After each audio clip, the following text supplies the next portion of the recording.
नमस्कार, मैं सौरभ डिजिटल भूमि पर आपका स्वागत करता हूं।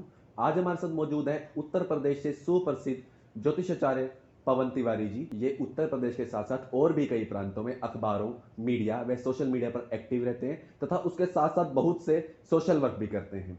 तो सबसे पहले आचार्य जी, आपका बहुत बहुत धन्यवाद, आप हमारे चैनल पर पधारे और हमारे दर्शकों के लिए आपने टाइम निकाला। तो आचार्य जी, जो हमारे दर्शक हैं वो आपसे ये जानना चाहेंगे कि सावन का महत्व क्या होता है। इसमें जो सावन में 4 सोमवार होंगे उनकी किस विशेष तरीके से पूजन किया जाए, शिव जी की कैसे उपासना की जाए ताकि उनको कुछ लाभ मिल सके। सबसे पहले हम डिजिटल भूमि परिवार का बहुत बहुत आभार प्रकट करते हैं और आपके जो दर्शक हैं उनका भी बहुत बहुत आभार प्रकट करते हैं।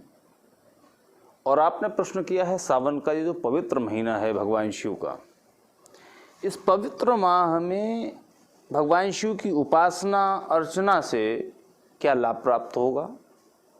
और सोमवार का तो विशेष महत्व है। रविवार 25 जुलाई से श्रावण माह आरंभ हुआ है और चंद्र प्रधान इस महीने में भगवान शिव की पूजा का विशेष महत्व है और प्रभावकारी भी है। जल तत्व प्रधान चंद्रमा एक और वातावरण में नमी लेकर के आता है और दूसरी ओर मनुष्यों को भी प्रभावित करता है। इसलिए तिरछे चंद्र को मस्तक पर धारण करके उसकी शोभा को बढ़ाने वाले भगवान आशुतोष की पूजा इस महीने यानी श्रावण के महीने में महत्वपूर्ण हो जाती है। सूर्य 16 जुलाई को सायंकाल कर्क राशि पे प्रवेश कर चुके हैं और श्रावण मास की कर्क संक्रांति की महत्ता को प्रतिपादित करते हुए शिव पुराण की विश्वेश्वर संहिता में लिखा है कि श्रावण मास में कर्क संक्रांति या कर्क राशि में सूर्य होने पर भगवान शिव के साथ अंबिका यानी माँ गौरा का पूजन भी करना चाहिए, क्योंकि वो सभी मनोवांछित भोगों और फलों को देने वाली है। संपन्नता, स्वास्थ्य और प्रगति की इच्छा रखने वाले लोगों को माँ अंबिका की पूजा इस श्रावण माह अवश्य करनी चाहिए। ये श्रावण मास रविवार से प्रारंभ हो रहा है और रविवार को ही समाप्त हो रहा है। ऐसा योग बहुत कम बार पड़ता है। वो जातक जिनकी कुंडली में चंद्रमा नीच राशिगत है, जो भी हमारे दर्शक हैं, अगर आपकी कुंडली में चंद्रमा नीच राशिगत है और पाप ग्रहों से युक्त है, इस योग से उन्हें लाभ प्राप्त होगा। इस बार श्रावण माह में 2 बार श्रवण नक्षत्र पड़ेगा, जो नक्षत्र होते हैं 27, तथा 4 सोमवार पड़ेंगे। और इन चारों सोमवारों को यदि प्रत्यक्ष विधान के अनुसार पूजा अर्चना की जाए तो पारिवारिक क्लेश का नाश होगा। आपने प्रश्न किया कि सोमवार को किस प्रकार से पूजा करें तो लाभ होगा। पहला सोमवार 26 जुलाई को, नक्षत्र होगा धनिष्ठा। अगर आप भगवान शिव की अर्चना करना चाहते हैं और उनसे आशीर्वाद की कामना रखते हैं तो शक्कर युक्त दूध में चीनी मिला करके भगवान शिव का अभिषेक करें और सायंकाल समय भगवान शिव और माँ गौरा यानी पार्वती का पूजन करें।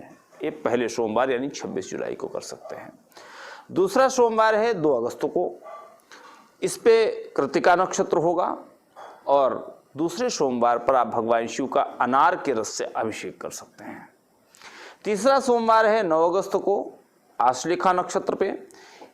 तीसरे सोमवार को आप भगवान शिव का दूध से अभिषेक करें और चंदन का लेप लगावें। और चंदन के लेप के बाद जो चंदन बचे उसको अपने मस्तक से लगा लें, आपकी मनोकामना पूर्ण होगी। चौथा सोमवार है 16 अगस्त को, अनुराधा नक्षत्र में पड़ेगा। चौथे सोमवार को भगवान शिव को दूध में शहद मिला करके, और चढ़ाने की भी विधि है कि इसको भगवान शिव के ऊपर चढ़ाना कैसा है, पीपल के पत्ते का चम्मच बनाना है और उस पीपल के पत्ते से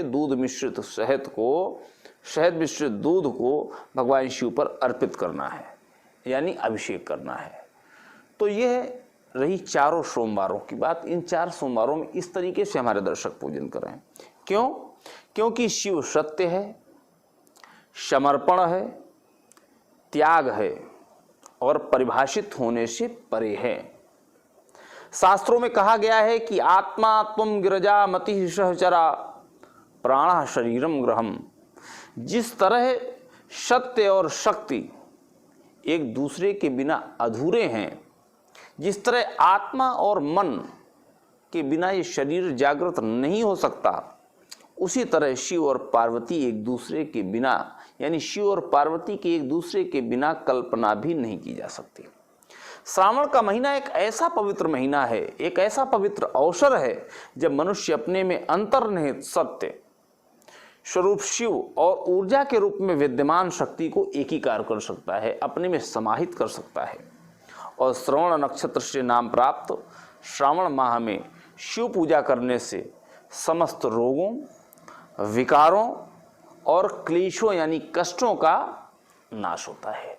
तो अगर इस विधान से प्रत्येक सोमवार को हमारे दर्शक जो डिजिटल भूमि इस चैनल को देख रहे हैं या अनवरत देखते हैं, तो अगर इन्हें अपनाएंगे तो आपको निश्चित तौर पे लाभ होगा। तो आचार्य जी, हम ये भी जानना चाहेंगे, बहुत सारे युवक युवतियां हैं जो 16 सोमवार का व्रत करते हैं अपने लिए सुयोग्य या मनचाहा वर और वधु पाने के लिए, तो क्या इस सावन में ऐसा कोई संयोग बन रहा है जिसमें उनको अपना मनचाहा वर और वधु मिल सके?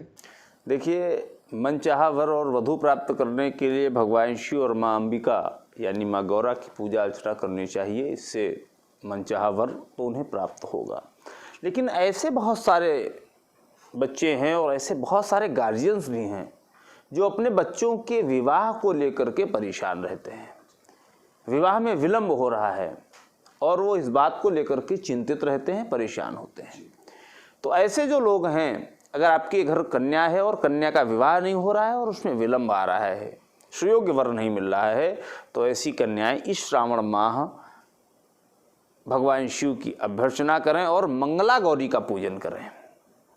हम किसी अगले कार्यक्रम में मंगला गौरी की विधि भी बताएंगे, लेकिन मंगला गौरी का अगर विधि विधान से पूजन कर लेते हैं और माँ कात्यायनी, अंबिका यानी माँ कात्यायनी का अगर जप कर लेते हैं, तो विवाह में सुविधा होती है, शीघ्रता होती है और सुयोग्य वर और सुयोग्य वधु की प्राप्ति होती है। तो आचार्य जी, इसी के साथ चलते चलते कुछ ऐसे उपाय भी बताइए जो सावन में हमारे दर्शकों के लिए लाभान्वित हों। देखिए, हम एक उपाय बताएंगे कि श्रावण माह अगर आपके ऊपर कोर्ट कचहरी से संबंधित कोई मुकदमा है या कोर्ट कचहरी से संबंधित फंसे हुए हैं, वो आपके व्यापार से जुड़ा हो चाहे वो आपके परिवार से जुड़ा हो, ऐसे जो लोग हैं वो इस पूरे श्रावण माह भांग की सूखी पत्ती ले लें और 11 बार ओम नमः शिवाय कहते हुए किसी भी शिव मंदिर जाकर के भगवान शिव के ऊपर 11 बार वो भांग की पत्ती चढ़ाएं और ओम नमः शिवाय मंत्र का जप करें। निश्चित तौर पर आप पाएंगे कि आपके जो मुकदमे हैं, जिनका निस्तारण नहीं हो रहा है या जिन पर विलंब हो रहा है, वो सब समाप्त हो जाएंगे और भगवान शिव आपका कल्याण करेंगे। इसी के साथ आपका बहुत बहुत धन्यवाद आचार्य जी कि आप हमारे यहाँ पधारे, आपने हमें अपना समय दिया। और इसी के साथ हम फिर अगले एपिसोड में मिलेंगे और हमारे साथ आचार्य जी जरूर मौजूद होंगे और प्रश्न होंगे। तो एक बार फिर से आपका धन्यवाद आचार्य जी। हम अगले एपिसोड में फिर मिलेंगे और दर्शकों, हम आप सबसे भी अगले एपिसोड में फिर से मिलेंगे। आचार्य जी हमारे साथ यहाँ पर मौजूद रहेंगे। उसके अलावा अगर आपके कोई प्रश्न है तो हमें कमेंट करके जरूर बताएं, हम आपको उनका आचार्य जी से जवाब जरूर दिलवाएंगे। और इस हमारे चैनल को लाइक करना ना भूलें, वीडियो को लाइक और ज़्यादा से ज़्यादा शेयर करें। इसी के साथ फिर मिलेंगे अगले एपिसोड में। तब तक के लिए अपना और अपने परिवार वालों का ध्यान रखें। धन्यवाद।